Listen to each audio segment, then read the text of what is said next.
Welcome to Q&A, Question Need Answers. I'm your host, James Mungeon II. Most people know me as Munch. And on this show, we talk about community, culture, and politics from a Black Miami person's perspective. I won't say millennial. I think everybody in Black Miami, we kind of think the same, kind of act the same. You know what I'm saying? We just a little different. We have our own unique way of, expressing it. So today on the show, I got my partner, my bro, Isaiah Thomas. I know him as Zaybo. It took everything for me not to say Zaybo. It's Zaybo, bro. But I know Zaybo, okay? We go way back since JV at Central. You know what I'm saying? 9th grade, 10th grade. Yeah. I was in the 10th, he was in the 9th. Took a 99-yard interception back. It still ain't scope. We definitely trying to carry this man. The whole team sitting there. We had a whole... Still ain't scope. 99 yards and still ain't scope. Died on the... What it was like the 1 to 2? Like the 2-yard line. Died, bro. Couldn't do it no more. Like literally, like imagine the whole line. We just sit like the whole team is like, come on, we got 2 people holding the man up. Somebody should just took the ball and just scored. Just took the ball, but nobody took the ball, dog. That shit was crazy. That's crazy. It happened in my freshman year and my senior year at Norland. Oh. Interception against South Dade. I couldn't make it. I couldn't make it, bro. You bucking them sprints. I forgot about that, bro. Yeah, no, 99 yards and still ain't scope, bro. I laugh about that to this day, dog. Like the other day, I was sitting there thinking about it. I'm like, dang, because getting prepared for the episode, I'm sitting there, I'm like, dog, I didn't know Zaybo. I say, I always feel like I knew you before that 9th grade, but I can't. It was football. But it's football, and football. I don't know what it was, but I feel like I knew you before that. Yeah. So, but I guess the time like when it really stuck was that time was 9th grade, and then I remember when you was at Turner Tech, I was at Cent. Mm-hmm. You and Ranso, that trail. Y'all, we used to link up after school. So, you know what I'm saying? So with that being said, I'm gonna let Zaybo tell you everything that he do, introduce himself, and start from there. I know that's a hard thing to do. Isaiah Zaybo Thomas, however, had somebody come to the school today and ask for Zaybo. It is what it is. So I'm assistant principal, Paul Lawrence Dunbar, K-8 Center, Historic Overtown, co-founder of the Roots Collective, co-owner of the Roots Black House, Roots Bookstore, Roots Black, always gonna be Roots Black House. It's just the third iteration of the Black House is Roots Bookstore and Market. One of the board members on the Village Fridge, and just an all-around community advocate. That's like, I always say we just do what we do, bro. Like people try to put it in a box, we just do what we feel natural doing. Yeah, I think, similar to myself, I think just being around your family, y'all are very active. So what was, I guess the first question would be like, what made you say, or was it Miami, the way we were brought up in Miami, that got you more involved in advocacy or activism or whatever they call it? So, bro, I could just think back, my grandmother in her church, like the older ladies in the church, the deaconess. Mm-hmm. Hey, Saturday morning, we waking up, we feeding the homeless. Yeah. Service was just something a part of our family. So I always thought about service. So it was natural. Like, it was just natural to me. I didn't think I just knew, hey, someone need help, you help them. Yeah. That's how I grew up. My aunt with Teen Upward Bound creating program. I saw early that I could create a program. I could create something in my community for my community. Mm-hmm. So it was always examples around me. Like, that's why I'm so strong on the village. Yeah. Like, Zaybo didn't become Zaybo because they made man. No, bro. It was seeds planted in Zaybo throughout time to make this person I am today. Yeah. So just like you, bro, you had it around. Like, we all had, when you talk to James Howard, you talk to everybody, you realize like, damn, bro, our family kind of planted seeds in us for us to become who we are. Like, we watch the news. We understand what's going on. Mm-hmm. That ain't by happening. Like, we was groomed, like, in a way. Yeah. They probably didn't realize they just had us around what they was doing, but we gravitated towards community and being in the community. So I just feel like that's just us, bro. Just how some people gravitated the streets, Yeah. It's what the seeds were planted around us. We probably didn't realize it growing up. We just around meetings. Oh, we got to go here. We got to do this. Yeah. We just doing it, but it's in us now. Like, yeah, I remember. I didn't really get the full grasp of who my uncle was. mm-hmm. I used to tell you, because until like Janet Reno popped up at the crib. Yeah, like after the range and all them, they in the back. I just know them as who they is. People you know in the community, people like in the community. your uncle friends. Yeah. You know, the Hardemans, all that. Yeah. I knew I knew the faces. I didn't know the names at that time. You know what I'm saying? But I knew. But when you go back and you get older, you start like, oh, they was in my uncle. Yeah, they was. But then, you know, like I said, Janet Reno popped up around the time with Elion. Yeah. Elion Gonzalez. And I got a picture where I literally, she didn't go to the back. They used to be in the backyard doing what they do. You know what I'm saying? Talking politics, you know what I'm saying? Similar to what we do here, you know, at the shop or whatever. But we, and I talked to her about policy, and she was like, yeah, he has a bright future. But like you say, I think the seeds was planted, you know, in my community. We had Ms. Nesbitt. She started the Crime Watch in the neighborhood. My old boy was a part of the Crime Watch, nighttime, Mr. Tony Nighttime, part of Crime Watch. And we did that early, you know what I'm saying? So they were doing organizing in their way. And we looked at it as like, that's what you do. Yeah. So as we grow up, we in this life, but people like, oh, y'all community organized. Nah, bro, this is what we do. This is bro. what we're supposed to do. Yeah, this our life. Yeah. I think I even think about my auntie Barbara Williams, like in the Grove, making sure, hey man, all the kids going to this, we gonna send y'all to these different summer programs. Y'all gonna experience life outside of Coconut Grove. Yeah. She didn't have to do that, bro, but she wanted us young black boys out the Grove to see something different. So it just, bro, you see people risking their lives to make your life better. Yeah. You just grow up to continue to do that, bro. Because at the end of the day, I live with like, well, we got to do it. Like, who else gonna do it? How important is those experiences? Because I know I was one of them that they kept shipping me out so much. Like I lived in like Robert Hood, Tutu Ave area, but I went to New Orleans. Like I almost ain't go to New Orleans because they was trying to send me to the Grove to George Carver. They was trying to send me to Carver so I can learn math and German and shit. Yeah, bro. And I was like, nah. Bro, it's important. I wanted to stay like I wanted to be with the community. You know what I'm saying? So, walk to school type vibe. So growing up, Opelika, I go to Rainbow Park. That's an Opelika school. Yeah. But I'm in Gifted. Yeah. So my boys, I play basketball with in the morning. I play football with at North Data. I see them after I come out of Gifted class. I leave there. I go to South Miami. We stand in the Grove. Everybody from the Grove go to Ponce. Not a lot of people go to South Miami. But at South Miami, I'm in the Magnet. I'm in advanced classes. So I remember it was 2-3 black boys. Me, Terrell. Terrell was bussed out of Liberty City. I'm coming out the Grove. And I forgot it was one more. We was only 3 black boys, 6th through 8th grade in them classes. So I started to understand, like, bro, you different. I understood that early. And I think I used to write on my paper, I'd never be another statistic. And people always say, like, bro, you remember you used to write that? Subconsciously, I knew early, like, bro, you ain't like everybody else. Then high school, you go to Turner Tech. I leave Turner Tech, come roll dice at Central.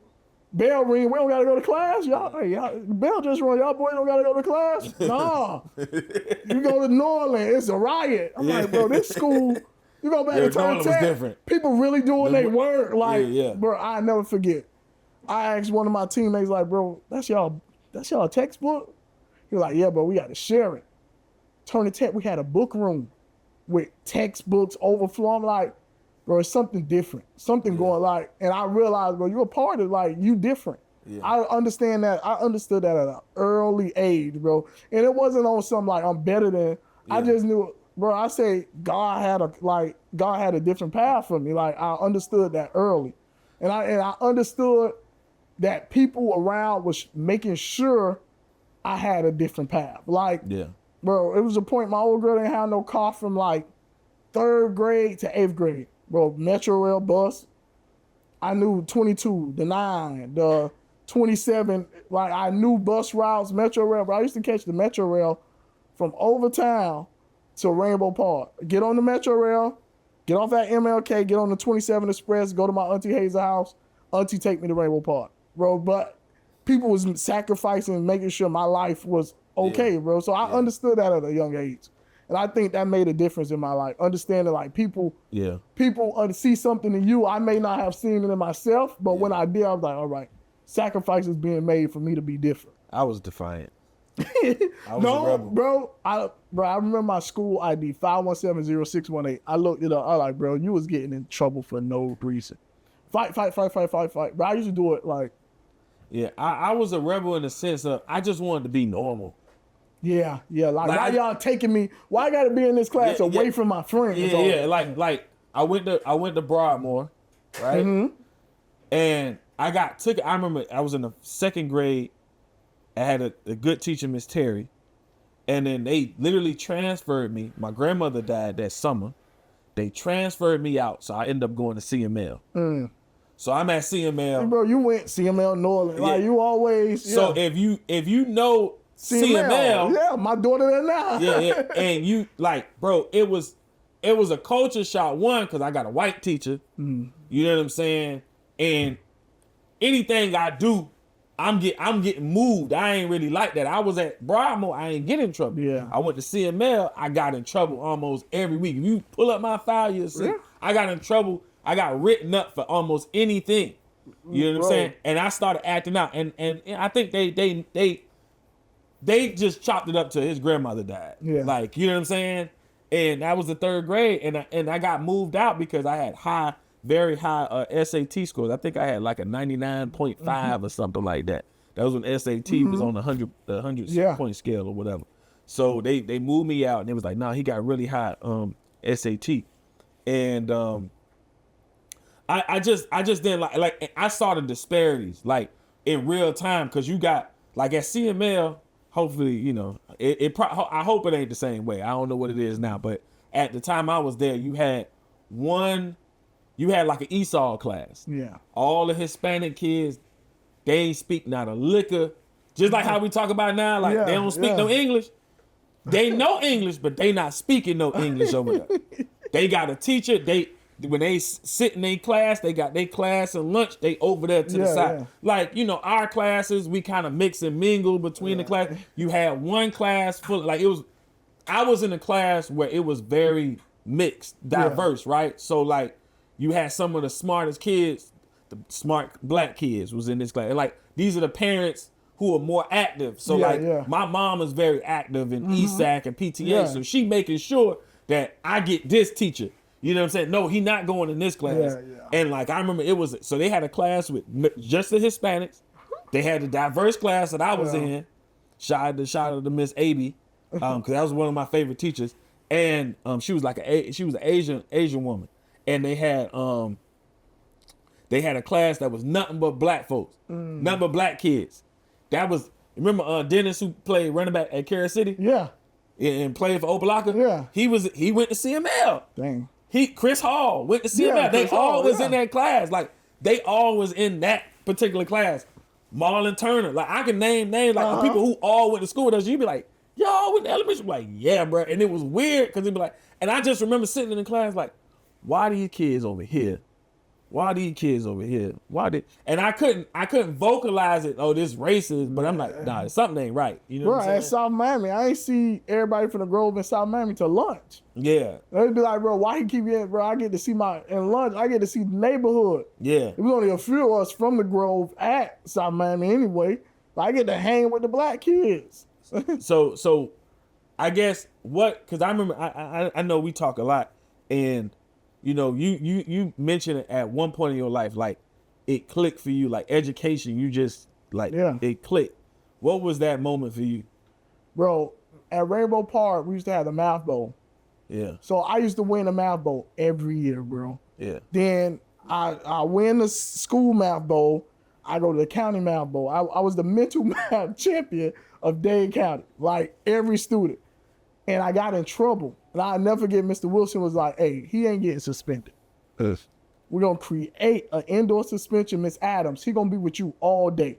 But he got a math bowl competition in 2 weeks. He ain't getting suspended. And at that moment, I was like, bro, you smart. You like, people, they need you. Yeah. Like, they need you. And I learned that early, like, bro, if I continue to do, then I win the math bowl, all the girls like me. But I get more love winning the math bowl than when you wear your jersey on Fridays to school. Yeah. But I got more love winning the math bowl. So I'm like, oh, they like smart boys too.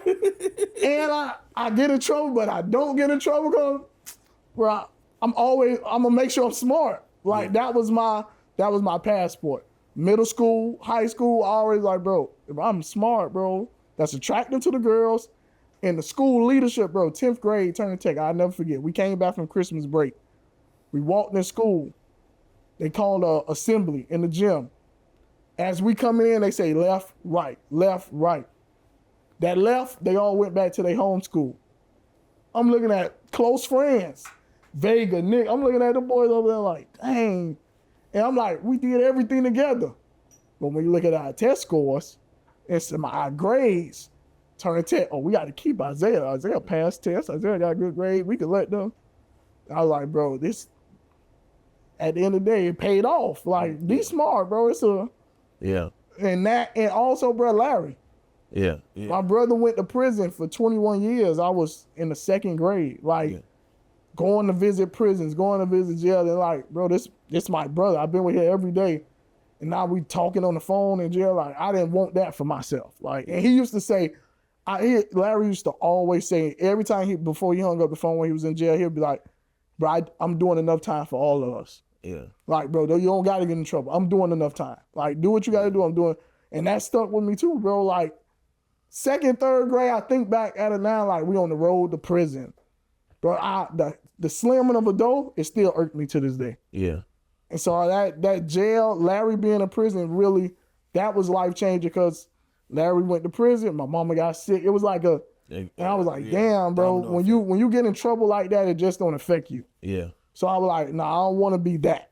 And Larry used to be like, bro, I did it for us. Like, you don't have to do it. I did it for us. And that stuck with me too. Yeah, like I said, I was a rebel. Like I think that I just was misunderstood. Bro, I think that's, bro.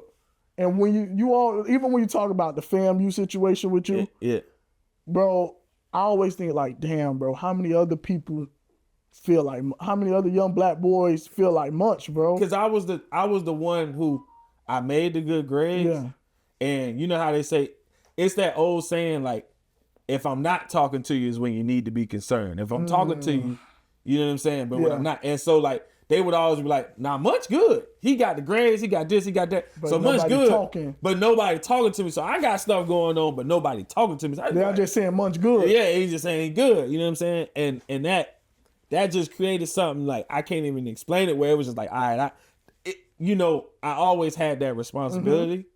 So I always, like the freedom and the responsibility of having it. But it was just like, you didn't get the development that I felt like everybody, or the nurturing that everybody else got, because they was like, oh, these people, they need a little more special attention. And I didn't get that until it was like late. And so when I think about, and then even in certain situations, like people talk about it now about, they call it microaggressions. And it was I didn't experience racism from like white folks. I experienced it from my own people. So it was like, you being an academic, you too hood for the academic kids, and it's not like you a hood nigga. You just got a certain aura because you from the neighborhood. You know what I'm saying? And then, but you too smart to even have a conversation or be around all the niggas in the hood. Yeah. You know what I'm saying? Because all they gonna talk about is girls and you know what I'm saying? Yeah. Whatever mischievous shit they finna go do. And you know what I think about? So going to South Miami, they picked us up from Tucker in the Grove. But they pick us up from Tucker, bro. This is the wildest shit ever. All us have to walk to this bus stop to get on the bus. Yeah. We hit the back streets out the Grove into Rich Grove. Mm-hmm. Bro, we go into Cocoa Plum and we're picking kids up from their front door. Dade County Public School bus, where all us had to walk to one school, y'all picking these rich kids up from their doorstep. We on the bus looking, and they got a nanny walking him out to the bus. Yeah. So, bro, that's when I understood class. Yeah. Well, I understood class there. But that South Miami was just South Miami Middle School, bro. I understood. That's when I understood. Oh, some of these Spanish people think they white. Yeah, yeah. Cause like y'all Go think back to the Esau class. yeah, y'all think y'all white, and bro, that messed me up as bro. I think that was 7th grade year, bro. I was on the rampage, bro. I was beating them people. I was beating them because it was out of frustration, and like you was going through it in our community with us. Yeah. I was in middle school going through it like, oh, y'all taking us out the Grove, taking us to South Miami, but y'all picking these kids up from their front door. These kids rich. Yeah. They don't need public bus. They nanny whoever. But y'all, like, bro, I was experiencing racism from a totally, but then again, I also, bro, they got me and they need me too. Yeah. They need me too. So I always understood that asset liability thing. I understood it before people started talking about being an asset. I kind of understood that in life early. Yeah, I understood it, but I just ain't like it. That's why I always say I wanted to be like, I wanted to go. When I was at Bramo, it was like, okay, cool. I was always the leader. I was, and I didn't have to be ostracized in a way. You know what I'm saying? And then I go to CML, and it's like bruh, like it's not racist, but it's the class thing. Yeah, you know what I'm saying? It was exposed to it early, bro. Yeah, like bro, I was on the short bus. And you know, people think that the short bus ain't with all the slow kids. Yeah. The short bus is literally all the kids. They getting busted in from it ain't a lot of us. They busting us. They busting us from all over, and I got to see. And so that messed me up because I'm on the short bus. Now, mind you, they ain't picking me up from my crib. We on the short bus, and like we had one teacher, one bus driver. Her name was I think her name was Miss P. But she used to like. At some point, she just was like, she built a relationship because we was on the same bus for like 3-4 years. Or we gonna put y'all at this, instead of the route supposed to be here, I'm gonna take y'all over here. Yeah. You know what I'm saying? And she would like she made her own route based on where everybody was. Cause you had kids, like bro, I had to go and look over there in that plaza where on Biscayne 79th. Yeah. A little bit over there. I had to get picked up from over there to get on the bus. Man, so people had to drive from your crib. From my crib in Robert Hood so they made that left on 79, went all the way to Biscayne, on like 4th Avenue. That's how I know that area so well. Yeah, because I used to get picked up right there on the backside of like where that whole river lake situation is. I got picked up from back there. Hey, bro, as I think about it. And then I went to North Miami. Ebony, she was on the bus with us, like the control. She was on the bus with us. She was way in North Miami. Bro, think about, we were being bused, right? Yeah. What type of brain drain that was for our schools in our neighborhood that we wasn't. I peeped it early. We wasn't going to our neighborhood school. It was taking these brains like when I was at Rainbow Park, that was considered my neighborhood school, but I was probably really supposed to go to Nathan B. Young. Yeah. When I was at South Miami, I really supposed to go to Ponce. Went to Turner Tech, I probably was going to Northern or Central, but. Taking those brain, like, bro, it does something to us, bro. No, it do. And then, and so I can see how people kind of like have that, you know, as they say, cognitive dissonance. You know what I'm saying? Like, I just never got it because it was just like, I never forgot where I came from. Why I'm here. Why I'm here. Why I have. Y'all know why I have. I'm a number. Yeah. And I understood that. And mainly because I used to be in those meetings. Yeah. So being in those meetings with your mom and you hearing ESAC and them talk about Title I money and this and you like, this what this about? Yeah. Because I used to spend hours after school. So it's like, bro, we out at that time, you know, CML used to get out late. Everybody else out of school at like 2 o'clock. They still get out at like 3:50. Yeah, we was out of school at 4:30, bro. And everybody be like, bro, why you get home so late? I used to go straight from school, get dropped off at the park, go to practice. You know what I'm saying? So, you know, it was crazy. And now that I think about it, you know what I'm saying? And how it's crazy how you just like you said, the brain drain and different things like that. Start early, bro. Yeah. So what made you want to become a teacher? Of all the things you could have probably did, what made you want to become a teacher? Honestly, I tell this story. I think my family was disappointed when they found out I was becoming a teacher. But bro, I wanted to become a teacher since high school. Like, I knew 10th, 11th grade, I wanted to be a teacher. And people be like, bro, a teacher? Yeah, bro. I looked around like, bro, throughout these years, nobody really understood me. Yeah. So if they ain't understand me, I know they ain't understanding him. Yeah. Like, we need more represent. I had Mr. Robinson, Freddie Robinson at Turner Tech. I'm like, bro, this a cool teacher. But it ain't no cool, he let you do whatever. No, you respect them, you listen to him. This a teacher who I want to be. Bro, it was early. It was engineer, teaching. And I was like, bro, I'm gonna be a teacher, bro. Like, I really want to be a teacher. It ain't no, oh, I went to college, I couldn't find a job, I became a teacher. No, bro, I went to college to be a teacher.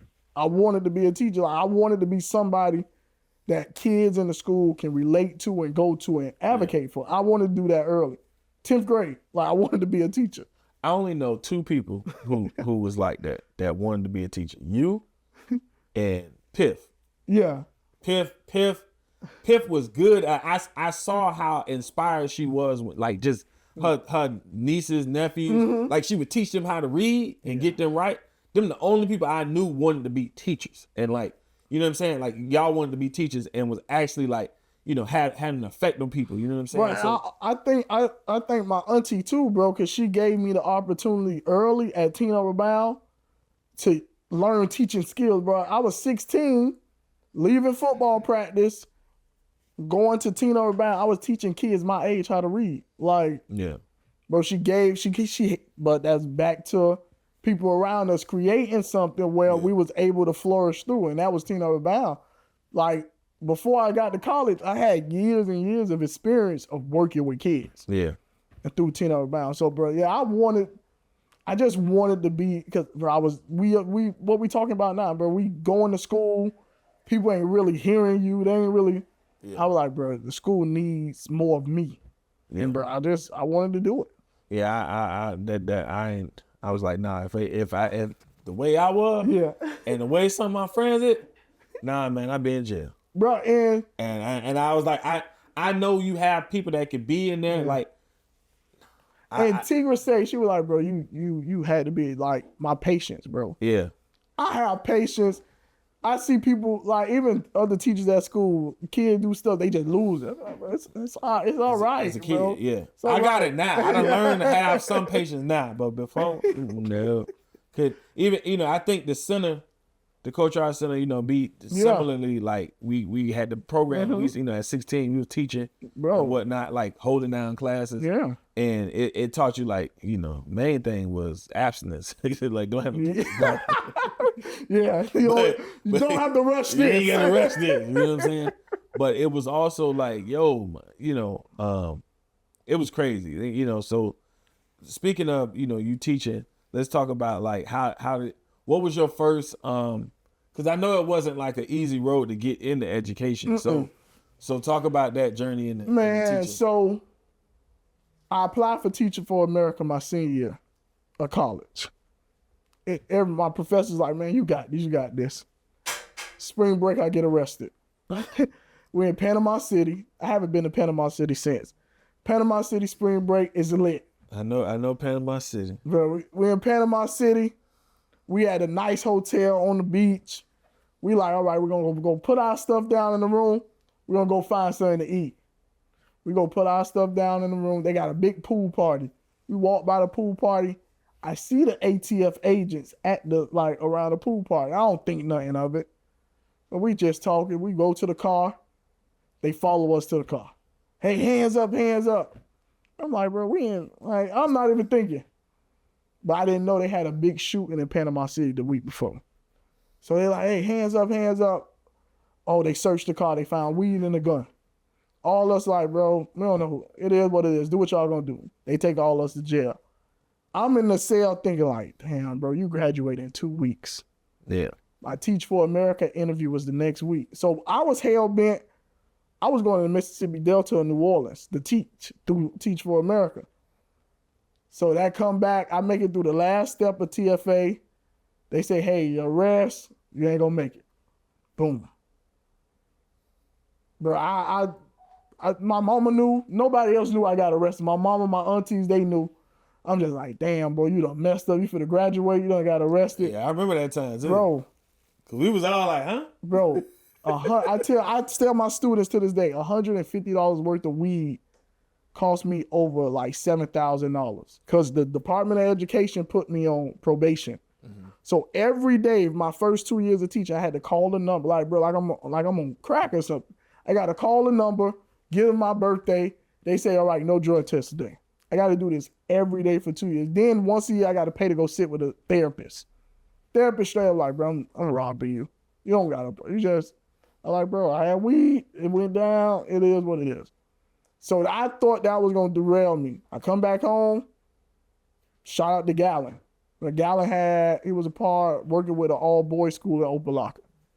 Me and Ching, his son. Yeah. I'm the teacher, team, like my pusher and support counselor. That was my first year of teaching. We go from there. I get Morningside. Then I finally get Carey P. Meek. And I ride 10 years there at Carey P. Meek. And that school changed my life. Like, I was able to, my phone went. I was able to really learn the school system, really be someone, like, I grew up in Opalaka, Westview, Carey P. Meek is right there. So I was able to really just help the community, bro. Like, some of the students, I either went to school or played football with a brother. Like, I knew. You knew somebody. Yeah, I knew the community, but throughout my time there, bro, I realized once again, other teachers I would, right at the time, I could say I didn't have kids, so I could have spent more time finding the resources, but like Teddy looked out a lot, paying for field trips, Major 9, like and Antonio Brown, I was able to bring resources into the building. And I saw the importance of bringing resources into the building. So, man, teaching and that Carey P. Meek experience was everything. That was everything. So I remember you wanted to Dr. Umar was your guy. Oh yeah. You wanted your own school. Yeah, bro. You know what I'm saying? And I ain't gonna lie, I still want my own school. yeah. So talk about the journey, because now you an AP. Yeah. And that wasn't, I've been around long enough to know, like, you wanted to be an AP for a minute, and you had the track record. And I just thought it wasn't gonna happen. Yeah. So how did that actually happen? Because you almost was like, man, yeah, I'm done. I was done. I was done. Like, I had a conversation with you.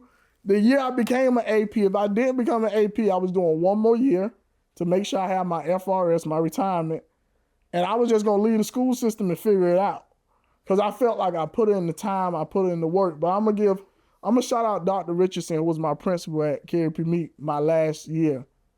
He really showed me, like, bro, you're a great teacher. Like, you do a lot in the community. But he showed me how to reflect that in the building. And as I look at it now, I was being a brat, low key. I was being a little sport brat. I thought I deserved it, people jumping over you. But I had to learn, I just had to learn how to adapt, bro. And I did it. And this is my second year as an AP, finished at Dunbar. And it ain't official, but it's unofficial that first time a B school, bro. And Dunbar has been a CD school for the last 10 to 15 years. And I got an amazing principal that has, like, really showed me what it means to be a leader in the school. And, bro, I take that same concept that I did as a teacher, just being there for the kids, being there for the staff. And, bro, I'm not a screamer. I'm not that major. I ain't Joe Clark. Yeah. I ain't none of that, right, bro? It don't take that, bro. You approach people with respect, and I feel like you get more with sugar than you do with salt. Mm-hmm. All that mean, angry, bro. People got to want to work for you. Students got to want to learn from you. So I found the balance with that. And, bro, I don't know how long I'll be an AP. Like, my journey, like you say, the school, I always feel like we live in Miami. And in Miami, I feel like if we create an alternative with certifications and trades, just how we pump out football players in this city, I feel like we could pump out electricians, carpenters, all that. We teach our young boys, bro. The school system, 8th grade, bro, you know of a child that, like, bro, this just not for them. Mm-hmm. We should have legit trade secondary schools. Like, I should be able to recommend John Doe. You look at his score, like, college may not be for him, but let's teach John Doe a skill. Mm-hmm. 4 years, we could teach him a skill. He graduate with certification, workforce. We look in the air as cranes everywhere. Yeah. bro, we could be pumping out licensed people with trades, bro. It's easy. I guess We just gotta want to do it. I feel like the school system, they have the CTE schools here and there, but bro, we should have full-fledged CTE centers in our neighborhoods. Yeah, so I guess because you done been in the education system, I see where they fall. Like, and see the different areas. Is it how identifiable is that? Like to see that kid, because we talk about the school to prison pipeline, and you just said like 8th grade, we know, like what I'm saying. They use 3rd grade. Yeah, but after a kid in middle school, bro, this kid consistently testing at a 3rd, 4th grade reading level. First off, that's an indictment on the school system. First, but we see where we could. How can we make this kid successful? Are we gonna give them 4 more years of math and science and reading, and it's not just let's teach them a skill. All right, what you interested in? 8th grade, an interest survey, and we do a survey beginning, mid, and end. What you like to do? All right, man, we got a high school where we could teach you A, B, and C. In 4 years, you want to be a mechanic. 4 years, you don't know what you want to do, but school ain't. You just know I don't like school. Yeah. All right, let's find some hands-on learning.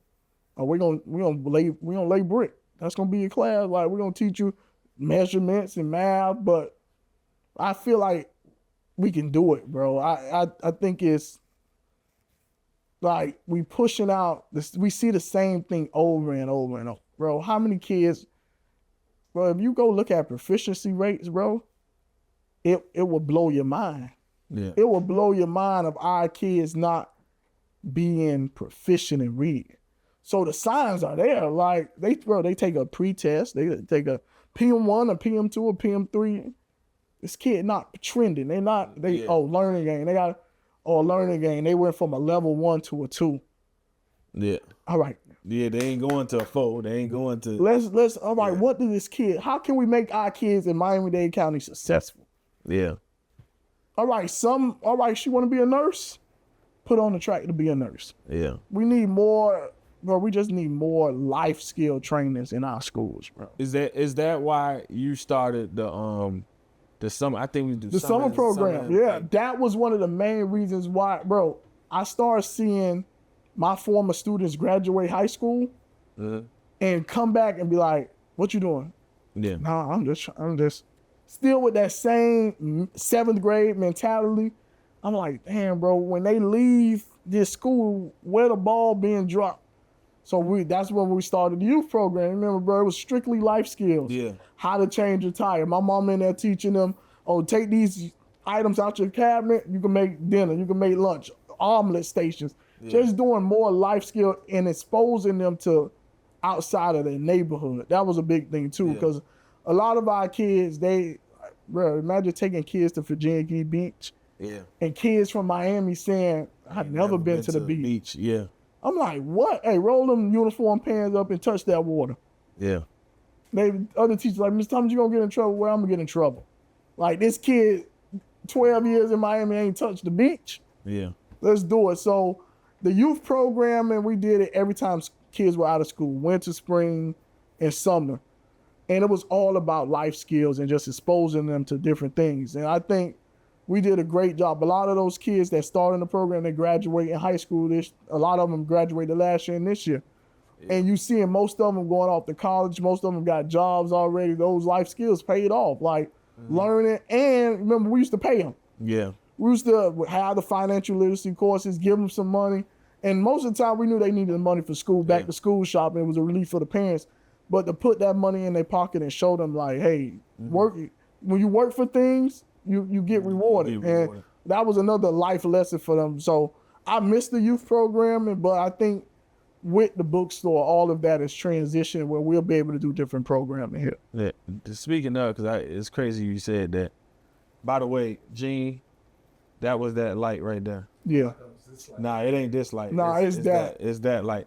Cam probably turned on the water. We got to figure out water. When he turned on the water back there, it flicker. Oh, well, that's my dating cue. Danny here. When we say something, look, it go to flickering. That, like, if you ever really pay attention to it, you start talking a certain type of way, it go to flickering. Danny, we started talking about the youth program. Danny saying, "Bring it back." Yeah. You know what I'm saying? Like that's where that come from. Like in my mind. So like, you natural transition. We was talking about, bringing it back, the possibility of bringing it back, in the bookstore. So I think people need to know, like, people probably already, because we got an interview on Trapping They Dead that talked about the history of like roots and the Black House, but I think I wanted to hit on like this third iteration.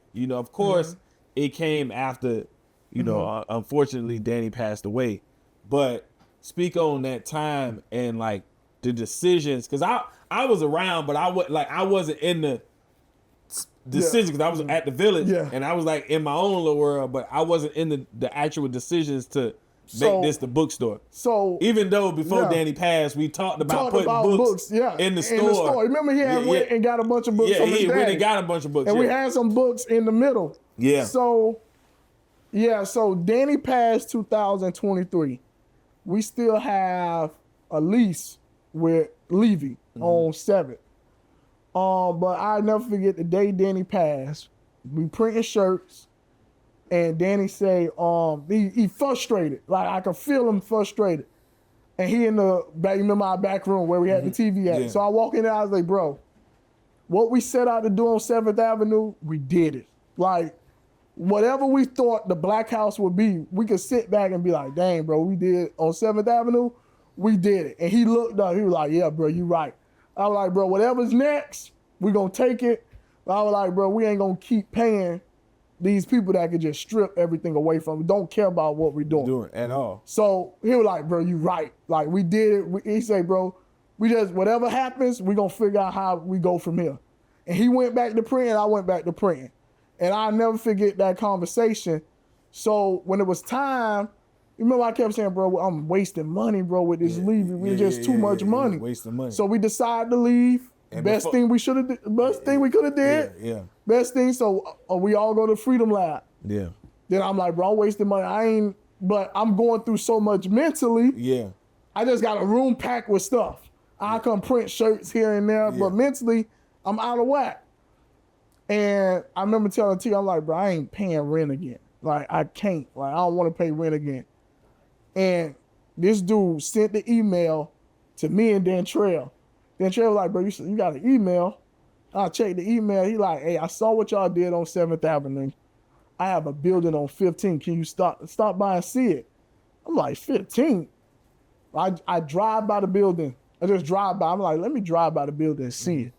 I'm like, boy, it's on 15th, but that's a brand new building. Like, he done fixed it up.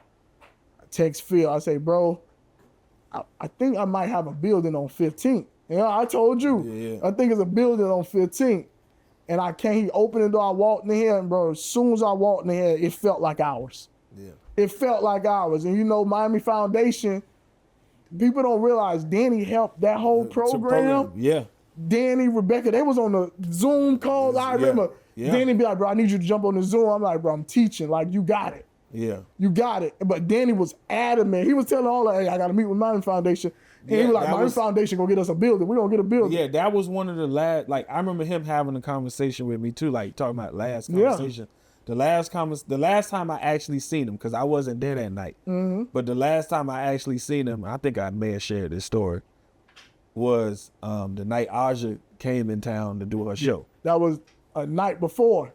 2 nights before. 2 nights before. 2 nights before. So Aja comes to do the show, and I remember riding with him in the Tesla. Was it? Yeah, we was in the Tesla because one of the unsheltered dudes on the street was shooting up back by the car, and the Tesla got lights. Yeah. So he was like sitting there making the sounds with the Tesla and like talking to the dude. Yeah. So he's spooking out while he getting high. And so I remember on the ride home, like, I don't know, man. I don't know what you call this, but I've always had like this premonition or intuition when it comes to death. Like, and I felt it. But it's like, I think I expressed it to you one time when like, if I'm like, I don't want to say it, but I gotta say it because if I don't, it's gonna haunt me. And like you remember how BB died. And Yeah. like she told me like this shit was gonna happen. Like it was gonna happen that way. And it happened that way. So like with Danny, I remember riding, I remember talking, we was talking about trapping and Danny was talking about different things. He's like, I just want you to get everything you're supposed to get, dog. You know what I'm saying? He's like, man, anything I got past, you know, I'm content with, he was very content with where he was. Where he was in life. Where he was in life. He was like, man, anything past being a 2-time fella, nigga, I'm good. You know what I'm saying? And so when you speak of that, and when you talk about like Rebecca and RFL from Miami Foundation. There was seeds that y'all had planted for so long. Like, remember we met with her at Aventura at her years crib, ago. Years ago at her crib. So like, and like you gotta remember, Danny was like the poster, like Roots was the poster children for like Radical Partners. You know what I'm saying? And we were there as much as we had our own ecosystem. We were their like extended ecosystem. You know what I'm saying? And so whenever they would come to us and like, oh, you know about this person? Because you know the way Radical Partners work is you go through their program. Yeah. And I think he was in a different cohort than me. He was in like social entrepreneurship. I was in like a leadership lab, like community leadership type. And me and Manny was in it. And so we was in 2 different tracks. But the network of people we was connected to, they would always reach out and be like, what do you think about this? And then when you have to sign up new people, like they have us like in the room, like with these folks. Like, so like when I did mines, for example, to get in leadership lab, the leadership core, I think it was leadership lab. When I did that, they had Chad from Guitars on Guns. He was sitting in the interview process. So like, you get what I'm saying? Dog. So like, yeah, I remember that. And so I remember because remember I used to always talk about like, we need to not do this. Like we gotta own something. Yeah. Like, at the end of the day, we gotta own. That was our thing, dog. Yeah. And so I remember him saying, man, I'm just gonna reach out to the RFL. You know, that's all he kept saying is, I'm gonna reach out to RFL. And so when he reached out to RFL, he sent the email. She said that we gonna work some things out. You know, he got his way of talking to people, dude. Yeah. And they talked, they did it. I left it in his hand. I don't know nothing. I ain't in the email. I don't know nothing. And he was faithful on them calls. He was faithful. He was like, he stayed on the damn Zoom. He was like, bro, you won't get on the Zoom? I know you at school. I remember I peeked in one time. I said my little piece. a few times. It was good. I said my piece a few times, but it just went back to like Danny was on. He was like, it's like he was planting the seeds for this today. I'll never forget that last conversation, because I tell like we both felt defeated and like we was like, damn. And I never forget, he just kept saying, bro, they don't respect. I said this at the funeral. They don't. Yeah. My dog was just felt like they didn't respect what we was doing as a collective in the city. Like we had just started writing grants and we ain't getting grants, and we like, bro, we really doing the work. Rena got line wrapped around the corner. Yeah. We like, bro, y'all not respect. We doing the work. We ain't asked y'all for nothing. But right now, this overwhelming. We need help, and nobody helping. Yeah. So I that night I just said, bro, what we set out to do, we did it. And his look on his face, I never forget it. It was just like you right, Zay. Like, I'm all right. Yeah. So back to how we got the building. I walk in here, and the guy take me on the tour of the building. So I'm like, all right, we could use this, but I didn't know, like. I'm thinking like, all right, do we set Rena up in the back? Rena, like, do we make it the Black House again? So, and Phil was I'll never forget Phil say, Zaybo, Danny, y'all always said bookstore. Like, Danny said bookstore. We got the books. My dad got, like, I don't know, like, that's when Mr. Burney wasn't feeling well. He was like, bro, we got thousands of books we could go get. Like, it's a business where we can. And I was like, all right, let me think about it. Then I was riding home. That bookstore. I started thinking about Afro books and things. I'm like, bro, outside of a passion project business, it ain't a black bookstore. So, yeah. Like business, I started thinking, because bro, how we operate. Business ain't first. Yeah. We think about like how this gonna help the community. How this gonna help the community? How we gonna help Black Miami? Like. But when Phil said, I'm driving home, I'm like, damn, bro, bookstore? It ain't a black bookstore. In Miami changing. And by the time I made it home, I was like, bro, we're going to get a bookstore. So we hit Miami Foundation, Brittany from Miami Foundation. She was adamant, like, Zaybo, what are you guys going to do, this and that? I was like, bro, we found the building. I sent the price of the building. Then my aunt had a deal for us in Opelika. You know, I'm like, bro, because the day Danny passed, we had a meeting scheduled with Reggie. So I'm on the phone with Reggie Leon. I remember Reggie Leon, yeah. So me, Danny, and Reggie, we was going to meet because we got to the point we're like, bro, let's entertain. We're going to leave the city. Yeah. Let's entertain moving roots to Miami Gardens. We was in a group chat. Yeah, let's entertain moving roots to Opelika. Let's just entertain different stuff. So me and Reggie Leon, we on the phone, and I'm texting Danny like, bro, where you at, bro? This is the first meeting. We got meetings lined up. I'm like, dog, this ain't right, because he was hyped about the next step. Yeah. This ain't right. So I told Reggie Leon, let me call you back. Let me figure out what's going on. So I'm like, all right, I had a meeting. I had a meeting downtown with Jency Jewelers for the summer program. I drive downtown. I get there, and I'm meeting with her, but you know how you with somebody, you feel uneasy? Yeah. So I'm like, let's cut this meeting short. Let me go back by the shop. Danny ain't answering the phone. I go back by the shop, and it's exactly how we left it. Yeah. I'm like, Danny tripping, bro. You know, but Danny will be tripping. Yeah. Him and them went and hung out all night. And like, bro, we got a T-shirt order. All right, Zaybo, I'll be there. We're going to work throughout the day. We're going to get the shirts done. He ain't going to miss the meeting, though. That's unlike when he missed the meeting, then I got back to the shop. And I'm like, bro, the same shirts on the board that we left. Danny knew we had to have these shirts done. Like, bro, what? Mm-hmm. So my sister called me and was like, hey, you heard about that bad accident on 95? And what's crazy, every morning, I used to wake up, I used to check Twitter. The news, I had created a news column on my feed where it was just local news and national news. I used to check that every morning. That morning I woke up and I didn't check it. I just kept hearing everybody talking about the traffic. Yeah. Like, boy, 95 was back so bad. Up, yeah. 95 back. I'm not thinking nothing of it. My mama kept saying it like, bro, you know how you like, I don't know if her spirit knew, because I don't think she knew, but I think her spirit knew something, because she even told me, she said, because she watched the news every morning religiously, and that's what was on. And I remember getting up and looking at that, and it was like, yo, it's they was like, it's a black car. They was talking about the Tesla, and it didn't register that it's Danny, bro, on the, like, bruh. Bro, my sister called. She was like, Isaiah, they keep saying a black car. You talk to Danny? I hung up. I'm on 54th. I'm at back of the Black House. You make the right. Yeah. I'm on the corner of 54th and 7th by Burger King. And I click open the WSVN story on the black Tesla. Yeah. And they say one person dead, black Tesla.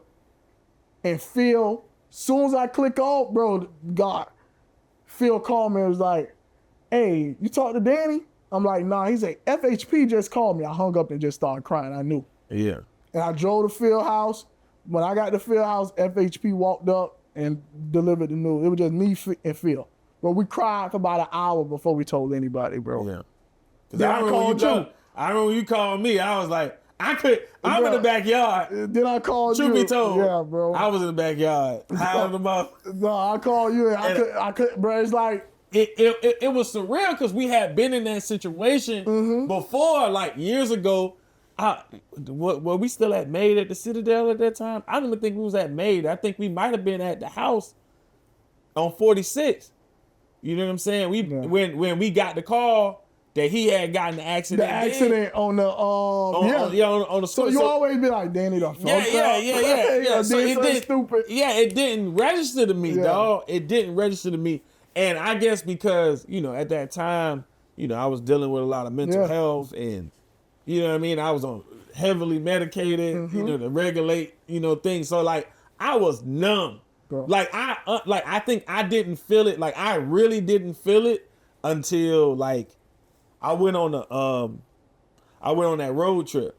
Yeah. Because, like, a lot of people didn't know, like, I was on the Alumni Association. I just had to keep going. Bro. Like, Danny passed away Friday, bro. We had 35 kids Monday. Yeah. For the summer program. Summer program, yeah. And people like, you got to cancel. I'm like, Nah. Danny ain't canceling this. This for the kids. Like, we gonna, bro, Danny passed away Friday, Monday. We got 35 kids. We got summer program. Yeah, we can't stop. We never, bro. Yeah, and it's so crazy. I think we may have had those conversations 1 or 2 times. I know one time that I could remember was the time he got locked up. Yeah. And it was real bad because we were trying to figure out how to get him out, and he was like, bro. And this is when he was back there a little lit. He said, bro, if everything ever happened to me, y'all keep this rolling. Yeah. You know what I'm saying? Because, go ahead. Oh, my bad. Yeah, but he said, if anything ever happened to me, he was like, y'all keep this rolling. Yeah. Because if, how you put it? He said, if anything ever happened to me, y'all keep this rolling. Like, I'll find a way out. Like, I'll be all right. Y'all be all right. But y'all don't stop. And so I think that naturally from that conversation, I already knew, like, nah, we can't stop this. And then we always had these like me and him specifically had these conversations about like how the movement died. And I think Nipsey played a part in that. Like that was a one time all of us was at the shop. Everybody was together at one time when we found out Nipsey died. When we found out the whole thing. It was just quiet, bro. We all was just in our little area, just like we couldn't believe like a black man killed Nipsey, bro. Yeah, that I can just imagine how it felt when Tupac and Biggie died. Bro, like, I always think like how we felt that day, bro. A group of black men, we all was just like, I never forget. Tigger came to bring me some food, and I'm crying to my girl about Nipsey. No, Nipsey, but Nipsey, like my back and forth I had with him, but like me and Nipsey, like. I never was like, and it was so crazy with Nipsey because I didn't listen to his music, but it go back to having that intuition with them. That I knew. I say this Victory Lap album, I gotta put all that to the side. I gotta listen to this because he may not be here. Like I don't know what was in my subconscious that let me know he may not be around that long. But back to the building, bro. Yeah. I feel like soon as Danny left, bro, like we had Camp Monday. Yeah. He went to work it on the other side. Yeah. Like it just seemed things just started to fall in place for all of us, bro. Yeah. It's like, bro, like I'm not like I said earlier, I'm not running for office with a camera. I'm not running for office. I'm finally in the right mental space and y'all not taking that from me. Yeah. So let me enjoy I'm back. Zaybo back mentally. I was literally going to ask you about that. I'm not running for office. I'm not running for office. Let me enjoy my sanity. Like since Danny passed, bro, I finally feel like I'm me again. Yeah. Like it's been 3 years, bro. 3 years is what, Monday? Yeah. Monday is 3 years. Like, and I finally feel like, all right, you back. Like you, bro, you done been in. Bro, I never felt, you gotta realize somebody you wake up and talk to every morning, bro. Like, I would wake up to a text from Danny or a call. And before I start school, we talking like, hey, we gotta do this, we gotta do this, we gotta do that. I don't text you, he don't text. But it was every morning. You go to talking to somebody every morning and that's gone. Yeah. Then you like, damn. Yeah. Man, Much been cool since 9th grade. But then I know Much dealing with his own shit right now, bro. Yeah. Much dealing with his, like my girl, she keeps saying, damn, like she hurt. Yeah. My mama's gonna be mama. She just, I got you, baby. Yeah. But nobody, understand it. Then I know Phil feeling it. Yeah. Cam feeling it. So when we got the building, I'm like, bro, there's no way we could get a building and the Agnew brothers not a part. Like, they not because, bro, when you remember we got that big contract for change, we had to do. For during the pandemic. First thing Danny did when he got his cut of money, sent all his brothers a check. Yeah. That showed, when I saw it, I was like, bro, you really love your brothers. He was like, bro, that's all I got. Yeah. I can't tell you how many times he would go to bat for Cam. Bro, he loved his Cam out of some situations. Bro, he loved his brothers, bro. So I was just like, Phil said bookstore. He was like, bro, my daddy got the books. Then I understood how important it is to Black Miami. I understood how important it is to their family, like legacy. Yeah. Like Mr. Bernie always wanted a bookstore. Yeah. He's selling books out the trunk. He doing this. But we got the chance to pull all that, what we do, what that as a family, bro. And I feel like, bro, it's everything Danny would have wanted. Dog. Yeah. This is everything. We own it. Yeah. We doing it our way. Yeah. Like this everything, bro. I always say, imagine Danny was staying back there. Boy, on 15? On 15, bro. Oh, man. Bro, this everything. I get to smile like I could talk about Danny now and smile. Bro, you remember when that was? The grand opening, like, bro, you gotta start crying. I'm like, I can't. Yeah. But like this year, I can feel I can celebrate my dog. Really celebrate him. I don't got to just cry. I can celebrate him, bro. It's like, this is everything we ever, when we first started the first Black House, bro, this is everything we all wanted, bro. We could own, bro, we all like, man, they can't control us. That's how they can't control us. That's how we always, they can't tell us, they can't tell us what to do. That's how they can't hit us with 10 million code violations. That's how we always Find me felt. some wood around here. Bro, that's just how we always felt, bro. Like we wanted something we can have, and when Danny passed, bro, he went to working towards that goal. Yeah, I felt that too. And even when we got it, we had the termite issue. Yeah. It didn't look promising. Yeah. It didn't look promising. We're like, damn, we own this building, but damn, bro, we got a lot of work to do. But bro, it'd be days. I never forgot. We had the altar of Danny with the picture. Yeah. I used to leave school, come in here and just sit and cry.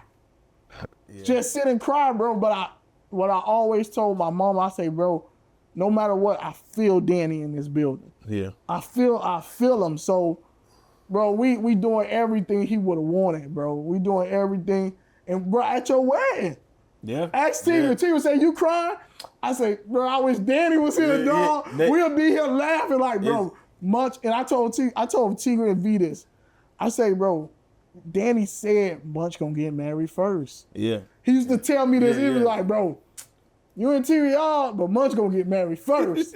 And I used to be like, man, at your wedding, I'm like, damn, dog, like, he working, bro. And I feel him more than ever, bro. And it's just like, we did, bro, this is just the beginning. Yeah. This is just the beginning, what we doing, bro. Like, the whole team got ownership stake, Rena, you. Yeah. We sell a bitch for $5 million. Yeah. The whole team. That's what Danny would have wanted, bro. Danny would have wanted, dog. So, bro, I feel better. I had to make that. I'm not running for politics. I got another announcement. Stop telling us to run if y'all ain't training us. Like, give us an opportunity to learn the game. Yeah. Munch gonna run too. All of us gonna run one day. But we're gonna learn the game first. I just don't want to be 60. If it turns, if it's past that, it's over. Because that's what we don't like. It's for somebody else. It's for somebody else. You know what I'm saying? But bro, man, when I pull up to the bookstore, I feel like I can't even express. Sometimes it's like, bro, I just wish Danny was here. Yeah. I wish I could. It's hard for me to look that way a lot of times, even though I'm facing this way. Like it's hard for me. Like it's a lot of times like. You know, when I used to go through it, I used to hit y'all in the group text. And then he'll call. It'll be 2 o'clock in the morning. He'll be like, Zaybo, I'm going to Munch House. You don't got to come. I know you got work in the morning. I'm going to go. I'm going to keep you updated. And I used to be like, bro, people don't know that. Yeah, Like, bro, like, I'll be like, bro, Munch tripping, y'all. I'll put it in a group. They'll be like, bro, what you mean? Danny already knew. Yeah. He'll call me. He'll be like, I need to go. Yeah, go to Munch House right now, bro. And he would literally every time. Like, it was one time he pulled up. Me and Danny had a conversation. Literally, Danny leaves. The police come to my house for a wellness check. And I'm like, yo, what is going on? Like, Danny was just here. Bro. Like. No, it used to be like, me and Danny would be like, hey, I'm on the way. Yeah. He was like, Zaybo, don't leave your house. You got school in the morning. I got it. He said, if I need you, I'm going to call you. If he go to trip, I'm going to call you. Even the 2 days before, you know, when we was at the thing with Arjun. Yeah. He was like, I'm coming to pick you up. This is no question asked. Yeah, you spending the day. Yeah. You coming with me. And it's a video of him saying, I'm going to go get money. Yeah. So like, you know, I took that with me. I was in therapy, crazy therapy, not crazy therapy, but I was in therapy for a while during that time. And so like for him to like when he passed, I just had this whole thing like I ain't got nobody to call. Bro, the man used to draw. Bro, Tigger, she was there. So she'll hear 2:00 in the morning. She'd be like, what's going on? I'm like, Danny finna go get Munch. And she was like, bro, like y'all, how y'all just decide? I was like, bro, you gotta realize Danny is always on go for everybody. Yeah, like this everybody, ain't, yeah. And he'd be like, bro, you don't leave your house. You got school. I'ma check in. And bro, soon you wouldn't know he texting me like, I'm talking to him now. He good, bro. It's just munching right now. I read too many books. I'm smoking too much weed. He say munching right now. I'm just sitting here. We gonna chill, vibe. Yeah, dog, I remember the last episode I had, dog. I think that was around the time my old boy died, and like I don't know, that shit was weird. This is the weirdest. Is that the day you spent the whole Saturday with me in the Black House?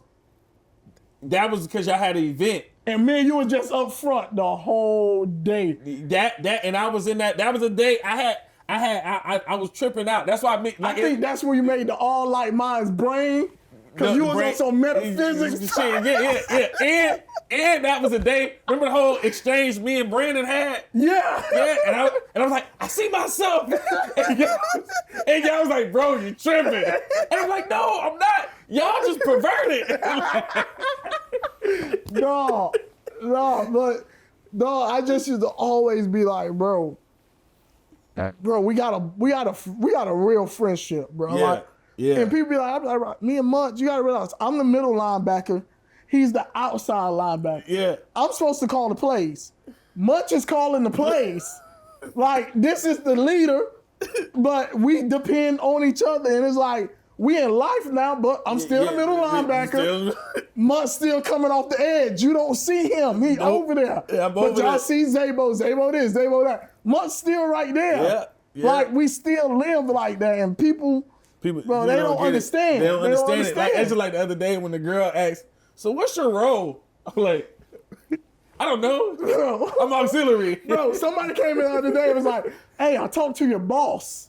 And I was like, talking to me, I was like, they were talking about Phil. But somebody else was in the store was so mad. We're like, you gonna let them? I'm like, bro, we don't care about that. Like, we all know our roles and what we do. But they were so mad, like, you just gonna let them say that's your boss?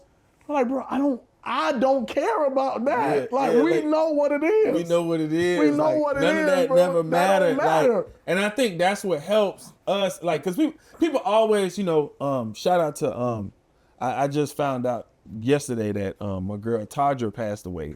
Yeah, I saw that online. And so, a lot of people try to figure that out. Like, how do y'all? They always talk about how we keep Danny alive in that situation. Like, and it's like, yo, we didn't keep him alive. We was grieving. Yes. Like, we just kept thugging our way through it. Like, you know what I'm saying? Grieving, boy. And he was ingrained in what we did. So when we continue doing what we do, Danny is always there, bro. This wasn't, and people don't, even with the printing. Yeah. Oh, you done picked something so we can press a shirt. We all played a role. Everybody. We all played a role, bro. Especially and building what this is today. Yeah. It's plenty of days. He taught me how to do everything. I'm like, look, bro, I don't do it. Bro, I don't want to mess it up. Cam drove from Kendall to Liberty City to Pompano. He didn't get a man gas money yet. Everybody played a role. He pick up and go out of town on a humbug, and we just got leave. All right, Zaybo. And he ain't just out of town, he out the country. Right, we got 80 shirts for this customer on Tuesday. It's Sunday. Munch, can you go pick up the shirts from Pompano, drop them to Zaybo? Zaybo, you gotta print them, bro. You gotta but it was just it was a team effort. So when we get this, it's still a team collective effort, bro. Yeah. Like, I don't think people understand, and people got to understand it's a time to be a chief. It's a time to be an Indian, bro. You got to learn both roles. You ain't supposed to be a chief every day. Nope. You're a chief every day, something wrong. Yeah. Something wrong, you're a chief every day, bro. You ain't supposed to be a chief every day. Yeah, I'm trying to get folks at the village to understand. You don't got to be a chief every just day. Sit back, just chill. There's some days you just got to. You got that? You need help? I'm gonna do this. You got that. Remember, even when it was time to speak at events, what we used to be.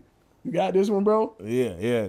So you, depending on who the audience was. Who the audience was. At some point, I was like, nah, I'm not speaking. Y'all got this. Who the audience is, bro? You got this? You got this, bro? So, bro, this bookstore is everything we could have wanted. And it's only the beginning, bro. Yeah. It's only the book fair coming. Only the beginning. Only the beginning. So since you hit on the book fair, because I was waiting for us to circle the wagon. So talk about the book fair, the idea, where the idea came from. So what's all happening? So the book know. fair is a celebration of our 1-year anniversary on 15th, officially of the bookstore being open. We bought the building 2 years ago, but the bookstore officially being open 1 year. And we were struggling like, how do we bring what we've been doing over this year together? But we got a whole homegrown section. We got over 20 local authors in the bookstore, probably more than that. Let's do our own book fair. It's not a black book fair in Miami. Miami Book Fair is Miami Book Fair, the biggest book fair out. But we got an audience, and we got something special for our audience. So we taking those local authors we have in store, putting them on the street. Street fair, we got the street blocked off. We have spoken word artists from the Poetry Potluck in France coming. We have Aja Monet coming from California to bless us with her. She just won a Grammy, bro. But let's go back to those seeds. Aja was around at the beginning of this too. Yeah. So Aja coming back. We got Nadesh gonna do a history of Liberty City and ground us in where we at. We're gonna do Black Music Month. Black Music Month 15th. Sugar Hill, Pure Funk. So we're gonna bring the DJs out, have some fun with that. But it's just an overall celebration of what we did over this 1 year. And we bring, and it's the essence of roots. When we have events, we have vendors. Local black and brown businesses, we don't have those out. And it's just a celebration of what we do, bro. It's just a celebration. Right now we have over 20 local authors. We have performances set up. We have vendors. And we're going to rock out 12 to 6, really 11 to 6. Got the street blocked off. It's hard to get 15 blocked off. This is a main, what they call it, main. Yeah, so we was able to do it thanks to the elected officials that made it happen. But, bro, we did it. Like, this is 1 year of what we've built. And I really think the book fair, a lot of people know me from Miami Boys School Party. That's fun, great time. But as I got older and I matured, I moved away from it a little bit. But I feel like the book fair is that next avenue for me to just showcase. We went from showcasing all our local artists. Now we're gonna showcase our local authors and take it to another place. So I think it's just the right thing to do, and it's just the beginning. It's just the beginning. So to close out, tell the people about, I guess, the bookstore. Functionality. That's the. I'm like, it's talking to me. So yeah, just to close out, tell people, I guess the hours of the bookstore, how they can get involved, the support, and where you see the bookstore going, in the future. So first, we're located 6610 Northwest 15th Avenue, Roots Bookstore and Market. We're open new hours, 8 to 6, Tuesday through Saturday. And where do I see the bookstore going? I think we're gonna need more share. We're gonna need more walls soon, man. I see this bookstore growing, but outside of books, I see it growing more into a community hub. Like, you walked in today, and we having those conversations that we need to have in our community, and it's starting to happen more and more. Like, you walk in on a Saturday, you look in the corner, you see a group of young ladies. It was an architect, an engineer. They was over there talking about the next design, their next project. So it's growing from more of a bookstore to a real community hub.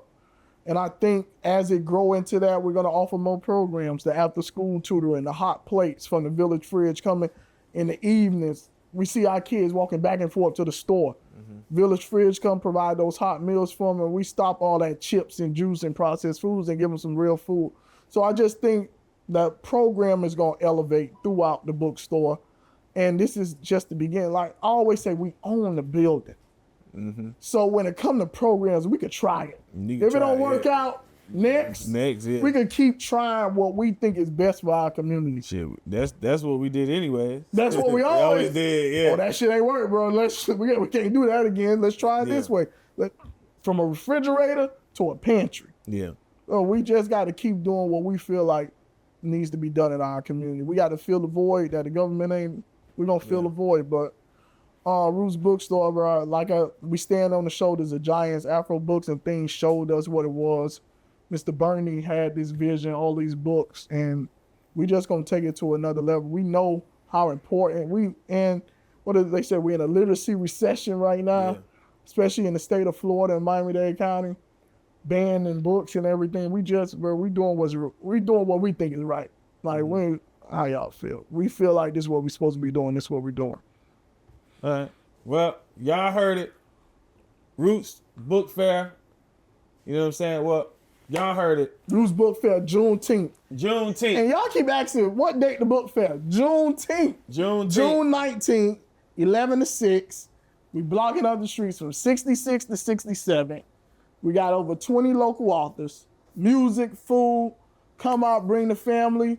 Sign up on the Eventbrite. You might get the chance to get some free books. You never know. But we doing this. It's for us, by us.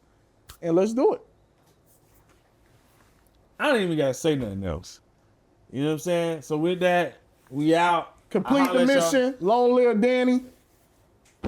All that good shit. We did it, bro. Mission, long live Danny. We did it, bro. We did it. Peace. We out.